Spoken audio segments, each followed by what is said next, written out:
Assalamualaikum Ananda semua. Pada hari ini kita akan membahas tentang siklus akuntansi perusahaan jasa. Yang pada materi sebelumnya kita sudah membahas tentang persamaan dasar akuntansi, yang mana kita sudah bisa mengkategorikan mana yang harta, mana yang hutang, dan mana yang modal. Seperti kalian ketahui, sebelumnya kita sudah pakai rumus harta sama dengan utang tambah modal. Untuk materi selanjutnya pada hari ini kita akan membahas siklus akuntansi perusahaan jasa. Ibu akan menjelaskan terlebih dahulu. Sebelum kita masuk ke siklus, kita harus tahu dulu perusahaan jasa itu apa. Perusahaan jasa itu adalah perusahaan yang menjual jasanya kepada konsumen. Jadi yang dijual di sini adalah jasa. Bisa kita contohkan seperti salon, bengkel, jasa travel, jasa pendidikan, tempat-tempat les atau kursus. Itu bisa dikatakan perusahaan jasa, yang mana mereka di sana cuma menjual jasa tanpa menjual barang. Kita contohkan salon.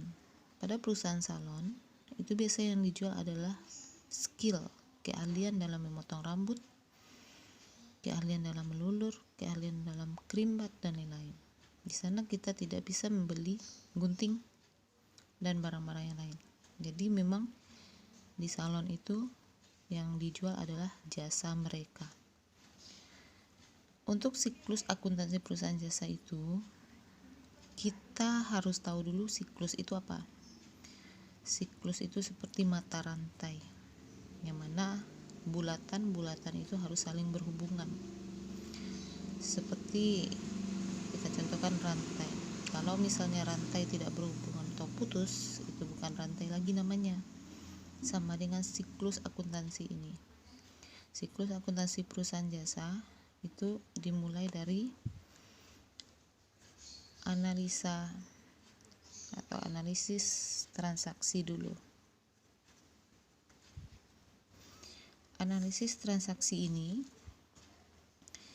kita gunakan untuk masuk ke jurnal umum. Jadi sebelum kita buat jurnal umumnya, kita harus analisis dulu transaksinya apa.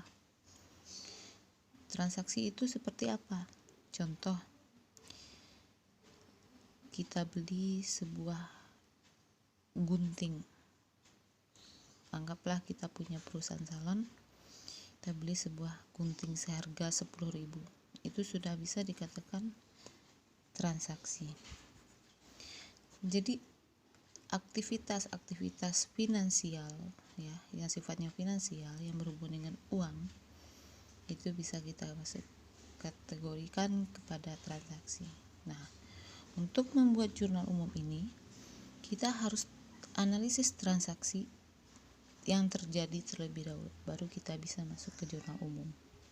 Kita catat di jurnal umum. Setelah kita catat di jurnal umum, kita posting ke buku besar ya. BB ini adalah buku besar. Setelah posting ke buku besar, kita susun neraca saldo atau kita pindahkan ke neraca saldo atau NS. Dapat neraca saldo, kita buat jurnal penyesuaian untuk menyesuaikan akun-akun yang belum bersifat real atau yang sesungguhnya.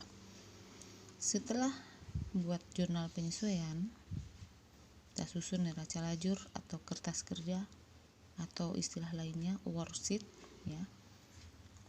Worksheet.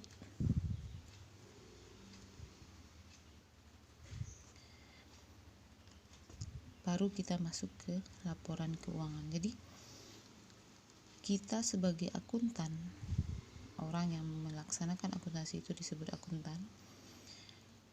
Itu yang diminta dari kita nanti adalah, yang ditagih itu adalah laporan keuangan ini. Jadi ketika ada pemeriksaan ya, ketika diperlukan, yang diminta adalah ini.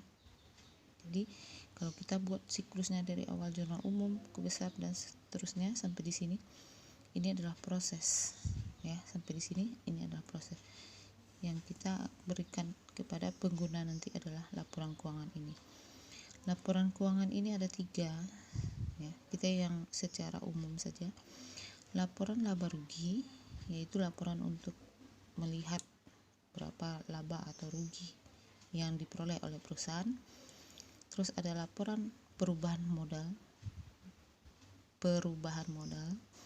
yang mana di sini kita akan dapat melihat bagaimana perubahan modal awal dengan modal akhir.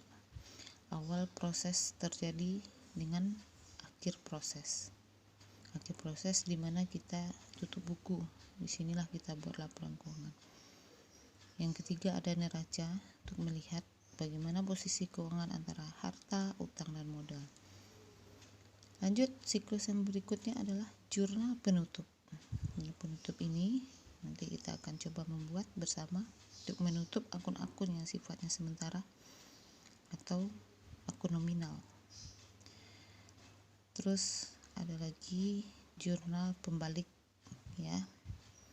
Nah, pembalik kita menolkan jurnal-jurnal yang sifatnya sementara, dan yang terakhir neraca saldo setelah penutupan. Nah, itulah siklus akuntansi perusahaan jasa yang akan kita pelajari pada semester ini. Jadi Ananda harus memahami, harus benar-benar serius untuk mempelajari siklus yang ada ini. Nah, untuk pertemuan ini sekian dulu. Assalamualaikum warahmatullahi wabarakatuh.